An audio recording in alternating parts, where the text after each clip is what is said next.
Баршаңызға сәлем, сіздермен Фариза асханасы арнама қош келдіңіздер. Бүгін сіздермен восточный пирогының рецептісімен бөлісетін боламын. Видеоны соңына дейін қарап, міндетті түрде жасап көріңіздер, өте дәмді болып шығады. Алдымен менің арнама тіркелмеген болсаңыздар, осы видеоның астында подписаться деген кнопканы басып, арнама міндетті түрде жазылып алыңыздар.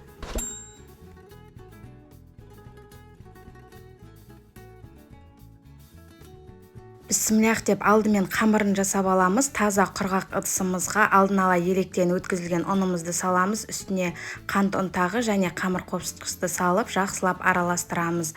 Оның үстіне бөлме температурасында еріп тұрған сармайды салып, қолымызбен жақсылап крошка жасап аламыз. Мінеки, ұн мен майымызды дәл осылай араластырып аламыз. Енді оның үстіне бір жұмыртқаны жақсылап араластырып, керегінше қосасыздар. Мен бір жұмыртқаның жартысын ғана қостым. Енді жұп-жұмсақ етіп қамыр илейміз. Мінеки, қамырымыз көріп тұрғандарыңыздай дәл осында жұп-жұмсақ эластичный қамыр шығу керек. Енді бұл қамырмен мен бірден жұмыс жасайтын боламын. Егер де уақыттарыңыз болып жатса, холодильникке 15-20 минутқа қойып алсаңыздар болады.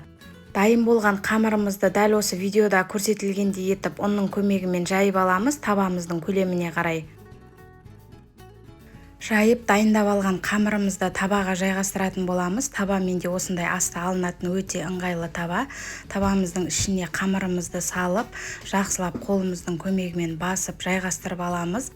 Қамырымыздың шет жақтарын табамыздың үстіне кішкене шығарып жайғастырамыз. Сосын осы видеода көрсетілгендей етіп, оқтаумен немесе пышақтың көмегімен теп-тегіс қылып кесіп алып тастаймыз. Сонда пирогымыздың айналасы теп-тегіс әдем болып шығады.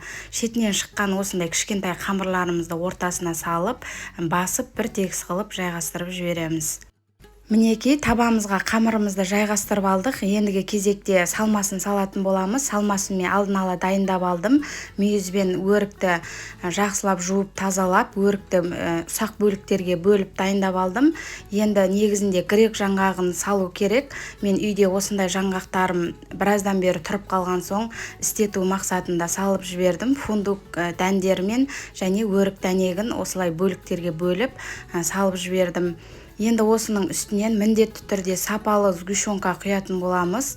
Егер де сгущенкаларыңыздың сапасы төмен болатын болса, пісу барысында сыртына ағып кететін болады. Енді 160-170 градус қызып тұрған пеште 30-35 минуттың көлемінде пісіріп аламыз. Мінеки, пирогымыз көріп тұрғандарыңыздай сап-сары өте әдем болып пісіп шықты. Кішкене ақшылдау қылып пісірсеңіздер де болады. Маған осылай кішкене күйдіріңкіреп пісірген ұнайды. Шаймен жегенге өте дәмді пирогтардың бірі, сондықтан да осы рецепт бойынша жасап, бір рет жеп көріңіздер. Әсіресе қонақ дастархандарыңызға қойсаңыздар, ешқандай да ұялтпайтын пирогтардың бірі. Сіздермен болған Фариза. Егер де менің видео рецептім ұнаған болса, лайк басып, басқа да достарыңызбен бөлісіп қоюды ұмытпаңыз.